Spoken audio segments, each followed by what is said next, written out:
On December 16th, the Chicago Teachers Union held a mayoral candidates forum. Co-sponsors for the forum included Cook County College Teachers Union, Local 1600, the American Federation of Teachers, Operator and Engineers Local 143, SEIU Local 73, and the disability rights organization Access Living. Candidates in attendance were ex-Senator Carol Mosley Braun, Chicago City Clerk Miguel Del Valle, State Senator James Meeks, former President of the Chicago Public Schools and Chairman of City Colleges Board Gary Chico, and William Doc Walls, Director of the nonprofit Committee for a Better Chicago. CTU President Karen Lewis made the opening welcoming remarks, introduced each candidate, and thanked their co-sponsors for the event. I would like to welcome our parents, students, community partners, our members, and our candidates. Carol Mosley Braun, Miguel Del Valle,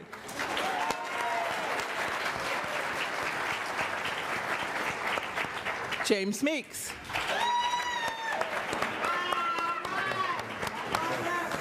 Gary Chico,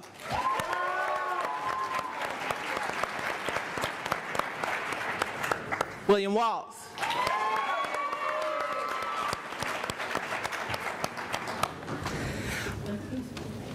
you guys be seated. All right. We take orders as well.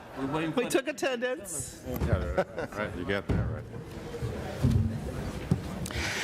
I'd like to have a special thank you to the Chicago Teachers Union rank and file members who put this event together. Clifford Kelly of WVON served as a moderator. Congressman Danny Davis was held up in Washington by vote. Davis wasn't in attendance at the event. He was invited. He did send along a statement. He thanked the CTU for holding the event and these other sorts of nice politician sorts of things. Interestingly, though, he was back in Washington at the time voting to extend the Bush and now Obama tax cuts so that the top 10% of American society pay lower taxes.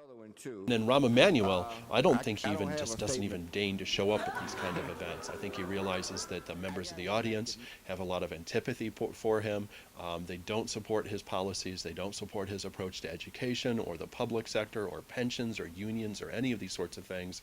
And I don't think Emanuel feels that he even needs to talk to these folks. Even though we're the people in the trenches every day making education work in Chicago, he's not really interested in talking to us. He's interested in telling us what to do. I'd also like to thank our A very good thing about the mayoral candidate forum was the turn in the CTU towards greater transparency and being more inclusive and more open about the political decisions that organization is making. And it's good to see them reaching out to their allies and other unions within the public sector and broader labor movement as well. Okay, let's go for our first statement, which we will open with the Honorable Miguel Del Valle. And then we'll work down and end up with Ambassador Braun. The governing bodies, the Chicago Public Schools and city colleges, are appointed by the mayor, yet almost all other school boards are elected by voters. The most recent CEOs of both entities have no background in education administration and have never taught a class. Do you believe that this is the question, do you believe that academic credentials and experience in education should be required to lead CPS and our city colleges? What is your position on an elected representative school board? I believe that the superintendent of the Chicago Public Schools should be an individual who has an educational background, number one. Number two, I believe that we have talent. And while I recognize and I appreciate the calls for a national search, I think we have talent right here in Chicago to run the Chicago Public Schools. I also believe that the chancellor of the city colleges should also be someone with an educational background. Absolutely. Senator Meeks. The superintendent of Chicago Public Schools must be an educator. I think that the experiment of the last 15 years has been a total disaster. And I think to put our children in that jeopardy is a crime and a shame. Okay, thank you. Mr. Chico. I believe in a strong chief education officer right next to a CEO. I had the privilege of working with Dr. Cosette Buckney, Dr. Blondine Davis, and Barbara Eason Watkins. The issue there, the issue with Barbara Watkins is they didn't use her, and that was wrong. And I said so, and I'll say it again. If you have exemplary educators in this system, and we need a pipeline to move them up so that they can have a leadership position in our school system. Thank you, Mr. Chico. And Mr. Walls. I fought for Barbara Eason Watkins, and I believe that we have to have a superintendent of Chicago Public Schools, not a CEO. We have to have an education-first model, not a business-first model. It can't be about money, jobs, and contracts. It has to be about educating our children and make certain that they can follow their hearts, their minds, and their talents, and achieve all of their goals and their dreams. We have to open up their experiences. But we also have to have an elected school board, a single-member district elected school board with a president elected citywide. Okay, thank you so much. Ambassador Braun. We absolutely ought to have an educator at the head of the Chicago schools. The experiment in which CEOs were put in place started with the proposition that children were like widgets and you could just kind of count the numbers and have results come from that. An educator will be able to give educational leadership to the system. In terms of the school board, I have to tell you something. I was the floor leader when Harold Washington became mayor, and I had to fight like tooth and nail to keep them from taking the ability to appoint the head of the schools from the mayor. They tried really hard. We fought it, and we won. And Mayor Washington was committed to having control of the schools because he believed that it was a matter of accountability.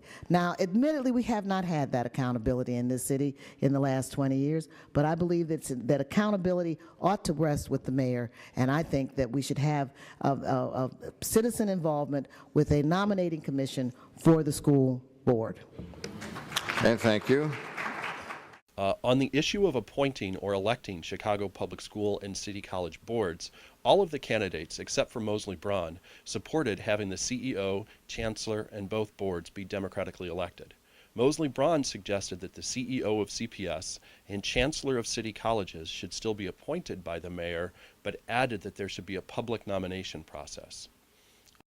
Students in underperforming schools come from blighted neighborhoods, home environments characterized by chronic unemployment or underemployment, absentee parents, limited parental academic achievement, sometimes substance abuse, and domestic violence.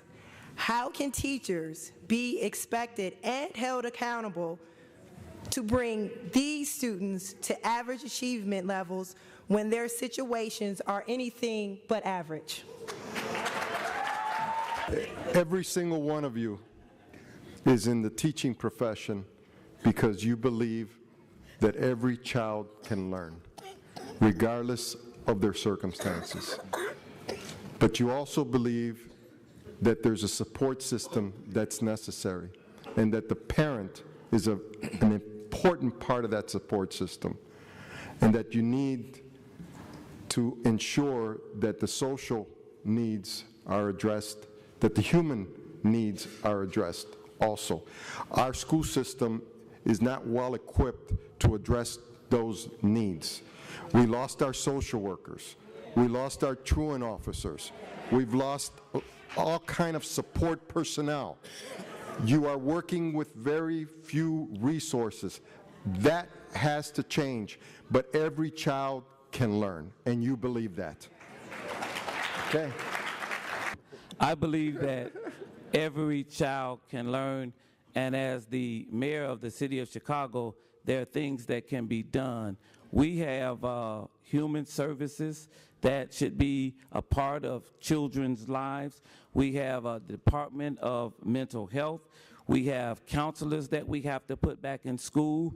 And I have fought and I have introduced legislation to bring truant officers back to our schools. I think because when we had truant officers, somebody knew that our children were not there. But I think that churches, I think community organizations, I think the whole village that we keep talking about, it takes the whole village to make sure that all of our kids are properly educated. And I think that we have to bring everybody in on a child's education and not think it's the job of the school or the teacher to do it alone. Thank you so much. Well, it's very difficult to expect that when you describe the conditions that are there. My wife and my son are teachers. In fact, my son was a preschool teacher at Smith Elementary School, and we would talk at length about the conditions of his students that they came from. Very, very challenging. Parents were unemployed, problems like you heard described in the question, and I think it's up to us as a society to try to help as many people as possible to make our homes stronger so that the teachers do have a good chance to do the best that they can to bring our children along. Right now, these conditions are horrendous. It is a resource problem. We are not able at present, because we have a city budget that's broken, we have a school budget that's broken, we have a state budget that's broken, and we have a federal budget that's broken. Until we begin to straighten these things out, we will not be able to develop the resources to help our homes so that we do give our teachers children who are coming nourished, dressed, prepared, and respectful of the teachers that work with them every day. I think that's the answer in the long run. Okay, thank you, sir. Some people say police officers see adults at their lowest ebb. Well, teachers see students at their lowest ebb. And keep in mind, we have in Chicago 12,500 students who are homeless. Many of them are orphans. Some of them have no parents whatsoever, no home structure whatsoever, but you're expected to deal with them. And we know that we can't have a one-size-fits-all educational system. We have to fight for superior public school education for each and every individual child, irrespective of their circumstances. But that means that we have to provide the teachers the support that they need. We need crisis intervention in those schools. We need organizations like a ceasefire in the schools, helping to resolve conflict and make certain that those children have a safe environment in which they can actually begin to learn and begin to prosper. We have to make certain that we are not just dismissing children and just farming them through the system, but instead caring about their individual needs and taking care of them and making certain that they are well educated. Thank you so much. For many students, the school is a safe haven, and the classroom is a place where they can go that it takes them away from the violence and the ugliness of their existence at home. And so it seems to me that the most we can do, no, the most we must do, the least we must do, is provide teachers with the resources and the support that where a child has a particular need, whether it's hunger or if it's homelessness, or if the child has mental health issues, or if the child has juvenile delinquency issues, or the child has an abusive home, health care issues, that the teacher should have the resources to be able to refer that child and give that child the support that child needs. You know when a child comes to school and he's been beat up. You know when a child comes to school and he's hungry or he's sick. And so I think that providing the resources, not to the money point. I have served at the local, state, national, and international governments. I got to tell you something. The money is there. Make no mistake about it. The money is there. It's just a matter of how it's being prioritized and how it's being spent. And it's not being spent in the classroom. It's not being spent on these children that have these special issues. And I believe that as mayor, I will fight to make sure that we have a more equitable distribution of the money that's in the system already. The social science research is very clear. The single most important thing in impacting a student's academic achievement is actually their class background of their parents.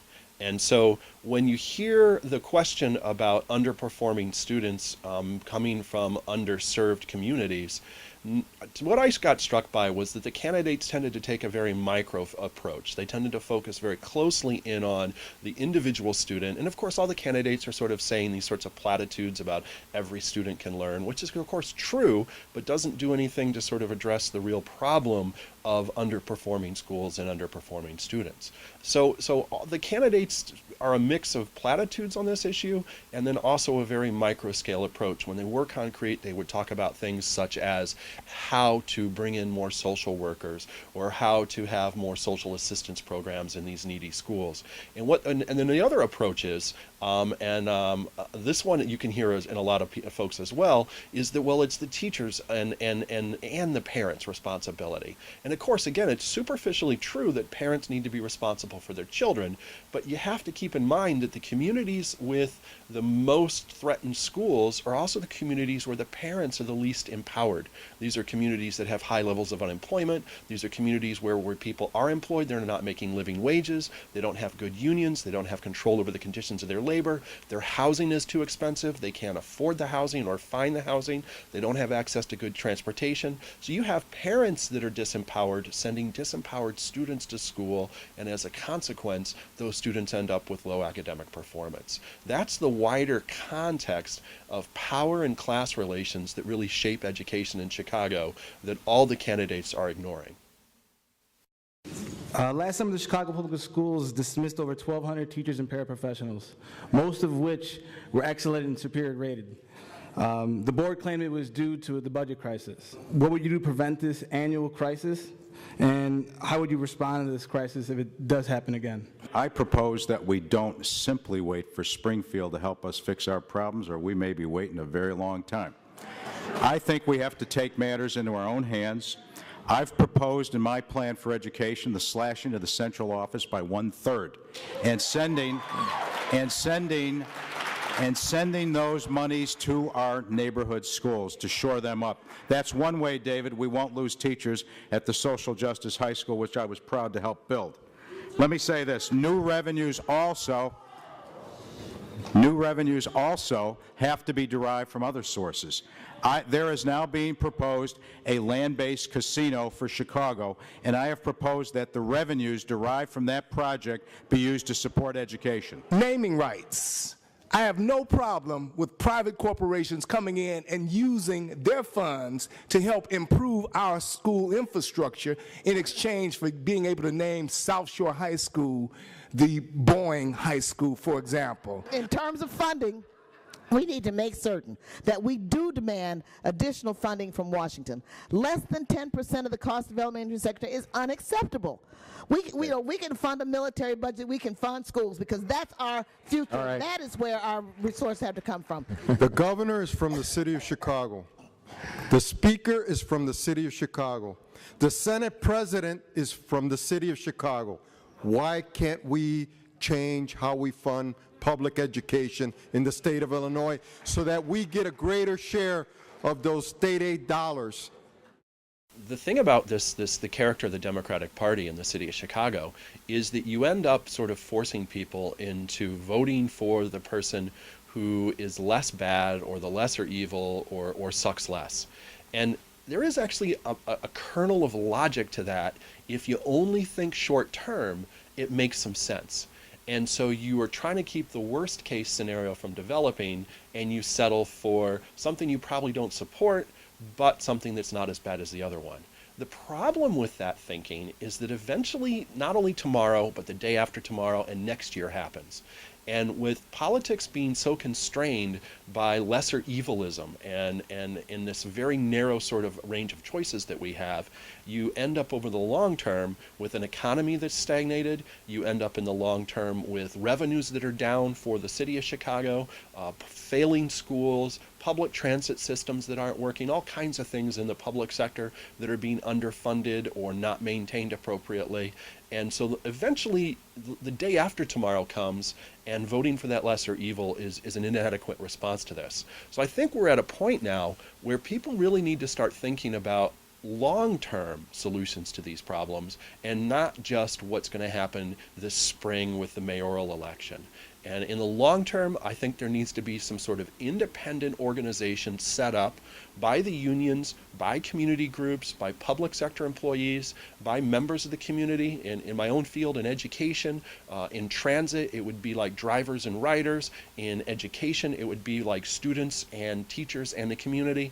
Bring these folks together and have them set in place a long-standing permanent organization to articulate what's important to them politically in the way that Chicago should be run, what's important to these folks, and a Chicago for the people of Chicago, not a Chicago for the owners of Chicago.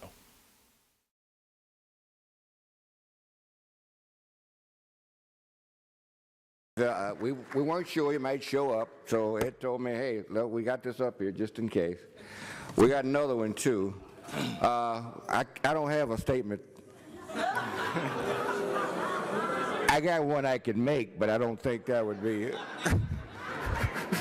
It's Rahm Emanuel, for those who can't see.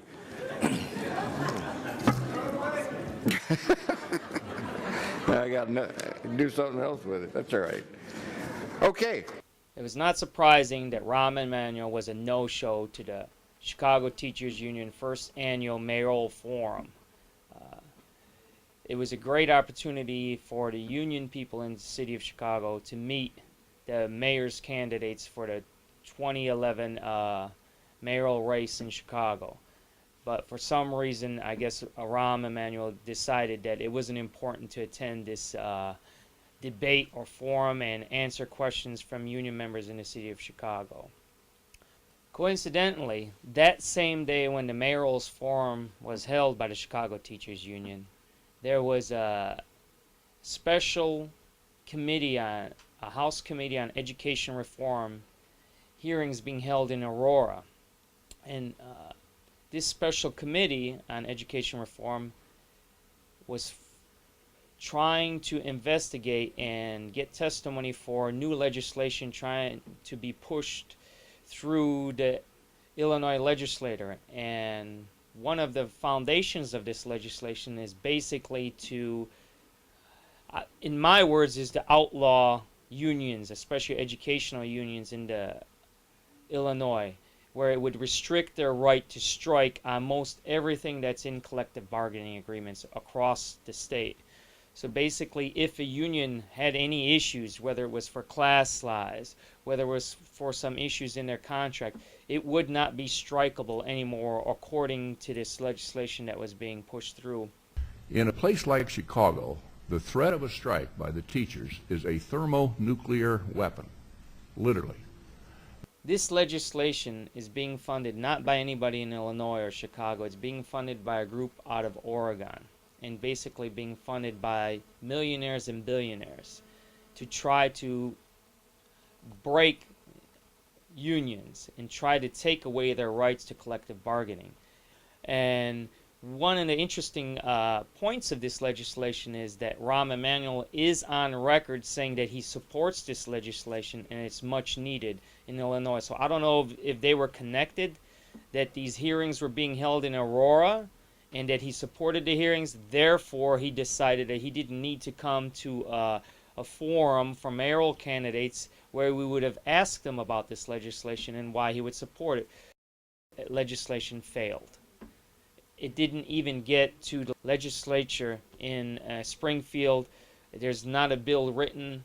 There's not a sponsor for the bill, so it didn't even get out of the starting gates. So we have a mayoral candidate that's supporting legislation that's basically anti-union, who decides not to come to a mayoral debate sponsored by the major unions in Chicago, and then the legislation that he sponsored to break the backs of the unions fails in Springfield.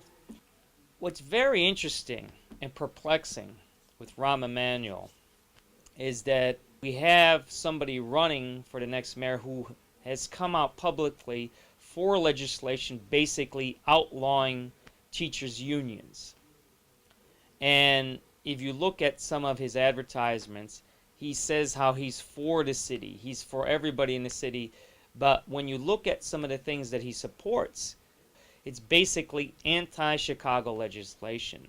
And much of the ideas that he has don't even come out of this city or out of Springfield. They come from big business, supported and sponsored by millionaires and billionaires that aren't even based in Illinois or aren't based in Chicago and are meant to take away the benefits and the protections that union members have gained over 50 to 100 years of labor struggles. In my view, what's striking about Rahm Emanuel is that he already has a loss on his record as a mayoral candidate. He went out, he supported certain legislation that basically was union busting, and he's lost.